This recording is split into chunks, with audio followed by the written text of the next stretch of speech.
Dear students, welcome to केजिन coaching classes. केजिन coaching classes छात्रों की ऑनलाइन प्लेटफॉर्म से मैं डॉक्टर सैयद रहबर अली आप सभी का तहे दिल से हार्दिक अभिनंदन करता हूं, स्वागत करता हूं। डियर स्टूडेंट्स, आज के लेक्चर में हम कक्षा 12वीं गणित एनसीईआरटी के अध्याय 7.2 को शुरू करने से पहले हम इस प्रश्नावली की प्रतिस्थापन विधि से संबंधित कुछ अति महत्वपूर्ण 12 प्रश्नों को हल करेंगे। तो आइए हम शुरू करते हैं कुछ महत्वपूर्ण प्रश्नों को। इसमें प्रश्न क्रमांक 1 दे रखा है integration sine root x upon root x dx. दूसरा प्रश्न integration cos root x upon root x dx. तीसरा प्रश्न integration tan root x upon root x dx. चौथा प्रश्न integration cot root x upon root x dx. पांचवा है i equal to integration sec square root x upon root x dx. और छठा प्रश्न i बराबर cosec square root x dx upon root x.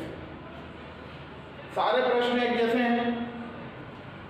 हमने माना रूट एक्स बराबर t, तो हम जानते हैं d by d x root x ये होता 1/2 रूट एक्स और डी एक्स यहाँ जम करेगा तो d x upon root x is equal to 2dt।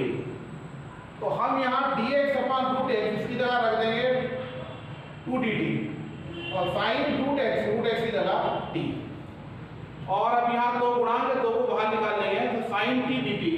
और हम जानते हैं साइन टी का इंटीग्रेशन क्या था माइनस कॉस टी, तो माइनस कॉस टी और टी की वैल्यू रख देंगे रूट एक्स प्लस एक समाकलन अचर सी।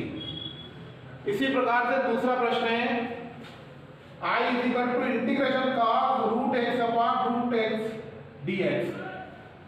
तो सेम प्रश्न है, इस पे भी हम रूट एक्स बराबर टी मानेंगे तो dx upon root x is equal to 2dt आ जाएगा, या dx upon root x is equal to 2dt बनकर रिप्लेस हो जाएगा। तो हमने cos रूट एक्स की जगह रखा t और dx अपॉन रूट एक्स की जगह रखा 2dt, ठीक है।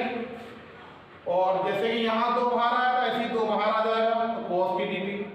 और हम जानते हैं cos t dt जैसे कि sin t का इंटीग्रेशन माइनस के cos t था, ऐसे ही cos t का इंटीग्रेशन होगा sin t प्लस समाकलन अचर c।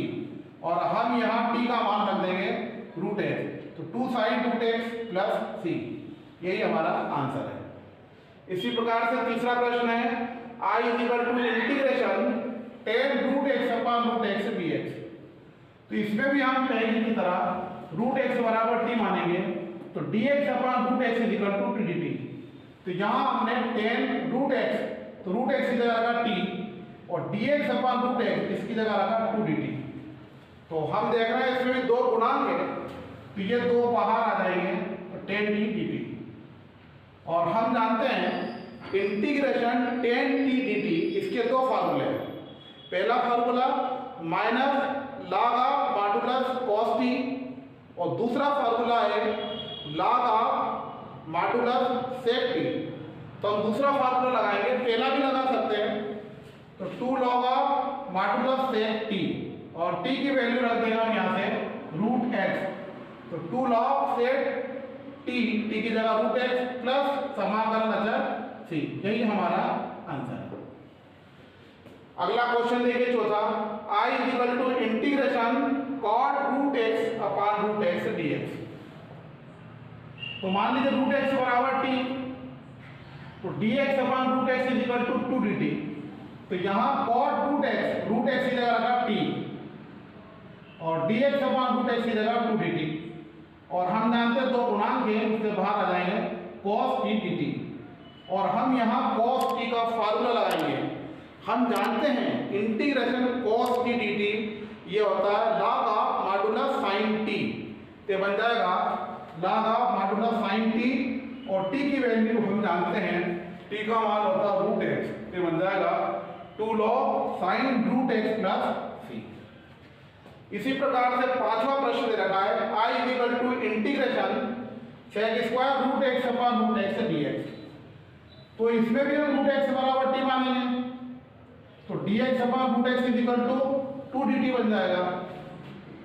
तो sec स्क्वायर रूट एक्स की जगह t और dx अपॉन रूट एक्स की जगह 2dt। और ये दो बाहर आ जाएगा गुणांक integration sec square t dt, और हम जानते हैं integration sec square t dt इसका फार्मूला होता है tan t, तो यह बन जाएगा 2 tan t, और t का मान जानते हैं हम √x प्लस समाकलन अचर c, यही हमारा आंसर है। इसी प्रकार छठा प्रश्न दे रखा है I बराबर इंटीग्रेशन कोसेक स्क्वायर √x अपान √x dx, तो इसमें भी हम √x बराबर t मानेंगे, तो dx अपान √x का मान बन जाएगा 2 dt, और इस दो को हम बाहर ले लेंगे कोसेक स्क्वायर t dt, और हम जानते हैं कोसेक स्क्वायर t dt इसका इंटीग्रेशन होता है -a cot t, तो बन जाएगा -cot t, तो ये -2 cot t, और t की वैल्यू √x प्लस समाकलन अचर c। इसी प्रकार अगला क्वेश्चन सातवां दे रखा है I बराबर integration sine inverse x upon √1 - x square dx, तो इसमें भी हम देखते हैं साइन इनवर्स x बराबर t माना, तो dy dx है साइन इनवर्स x dt अपान dx, साइन इनवर्स x का डेरिवेटिव या इसका अवकलज होता है 1/√1 - x स्क्वायर, और dx यहाँ जब करेगा तो dx upon √1 - x square is equal to dt, तो I is equal to sine inverse x की जगह t, और dx अपान √1 - x स्क्वायर इसकी जगह आ जाएगा dt, और हम जानते हैं फार्मूला इंटीग्रेशन x की पावर n dx होता है x की पावर n + 1 अपान n + 1, तो ये बन जाएगा t की पावर 1 मान ले, तो 1 + 1 अपान 1 + 1, तो t स्क्वायर अपान 2 + c, और t का मान रख देंगे साइन इनवर्स x इसका होल स्क्वायर प्लस c।